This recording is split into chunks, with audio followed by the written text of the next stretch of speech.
Svensk politi er nu så presset, at retsstaten er i fare. Sådan lyder det fra en svensk politichef. Og nu til Sverige, hvor en politichef i Stockholm er kommet med en opsigtsvækkende melding. Politiet er så presset, at retsstaten i Sverige er truet, siger han. Vi har jo upplevt en kraftigt ökad våldsspiral i de här utsatta områdena. Man har ju ett antal targetområden där polisen inte kan åka in med en bil bara. Det er ifølge politiinspektøren især flygtningestrømmen og terrortruslen, som optager politiets ressourcer. Og i mange forstadsområder er det banderne, der bestemmer. Også i Danmark har bander for meget spillerum, lyder det i dag fra Politiforbundets formand Claus Oxfeldt. Nu er der altså flere steder rundt i landet, hvor vi er nødt til at tage nogle sikkerhedsmæssige forholdsregler, før vi går ind i bestemte områder. Og der er der jo, kan man i hvert fald forestille sig, en sandsynlighed for, at det ikke dermed er politiet, der sætter dagsordenen, men de kriminelle, der kan gøre det. Det er flygtningestrømmen, der sammen med terrortruslen dræner politiet for ressourcer. Og i mange forstadsområder er det kriminelle bander og ikke politiet, der har overtaget. Vi kørte i dag en tur med politichefen i et af de områder, han taler om. Vi rullar bara igenom. Det er inte säkert at kliva ur bilen her. Vi ville gerne have gået en tur i området, men det må vi ikke. For det er ikke småting, som politiet til hverdag bliver udsat for i forstaden Fittja i det sydlige Stockholm. Stenkastning og brandbomber og til og med skarpladdede handgranater, som kastas mot os. Vi kører også i en civilbil, for det er for farligt at køre i en patruljevogn i Fittja. Området er et af hele 53, som ifølge svensk politi er hærget af kriminelle bander, og som politiet ikke kan kontrollere. Der det forekommer gänguppgörelser og skjutninger på öppen gata. Sverige har tidligere været plaget af ballade og optøjer. Her er det billeder fra 2013. Men den massive flygtningestrøm og problemer med integrationen har ifølge Lars Alvarsjö forværret problemerne. Jeg har jo været i det her yrket i snart 30 år, og jeg har aldrig oplevet, at det har været så illa som det er nu. Og netop integrationsløsninger var næstformanden for det borgerlige svenske parti Moderaterne i dag i København for at diskutere. Självklart måste man kunna känna sig trygg var man än bor i Sverige. Vilket område, vilken by eller vilken stad. Och här har vi mycket kvar att göra.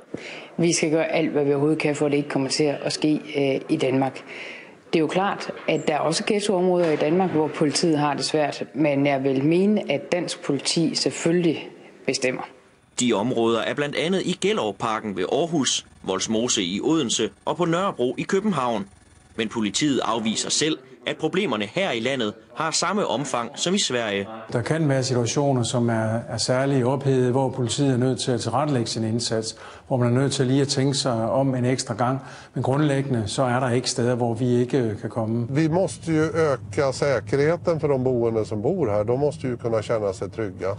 Det är ju deras bilar som brinner upp og det är ju de som ytterst blir drabbade.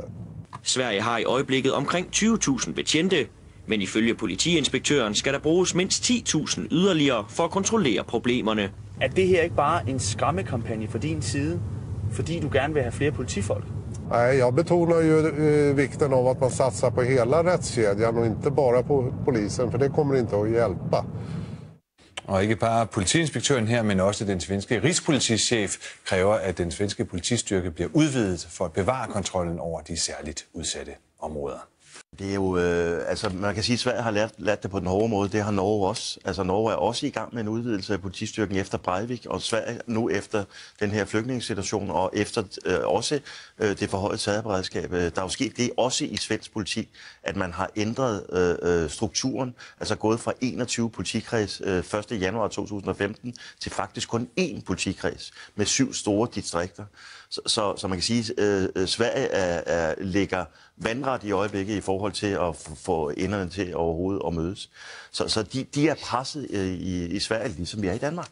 Jeg synes jo et eller andet sted, at hvis jeg skal være lidt hård, at det måske endda ser værre ud i Danmark, fordi det er alt andet lige 20.000 politifolk. Altså, de er jo ikke dobbelt så store, som vi er i Danmark, hvor vi har 10.500 politifolk, og opgaverne er jo nogenlunde det samme. Ja, der er en geografisk forskel, og der er også kommet flere flygtninge, men ellers alt det andet har vi jo også. Der er i hvert fald områder, hvor vi ikke bare af sikkerhedsmæssige grunde kan komme 2 mand i en patruljebil. Det er der ingen tvivl om. Og det er ikke kun på Christiania, det er flere forskellige steder rundt i landet. Og det er jo lidt det samme, som nu svensk politi gør sig til talsmand for. Ja. Og det, der jo også er vigtigt at sige, det er jo ikke kun en politiinspektør i Sverige, der har sagt det her. Den svenske rigspolitichef, Dan Eliasson, har været ude og fortælle, at for at det kan hænge sammen i svensk politi, så skal man faktisk yderligere udvide politistyrken op mod 2.500 politifolk og 1.600 administrative medarbejdere. Så det er jo ikke helt forkert, når jeg i Danmark, som du i den grad kan sammenligne dansk politi og svensk politi, har sagt, at der er altså behov for at udvide politistyrken også i Danmark.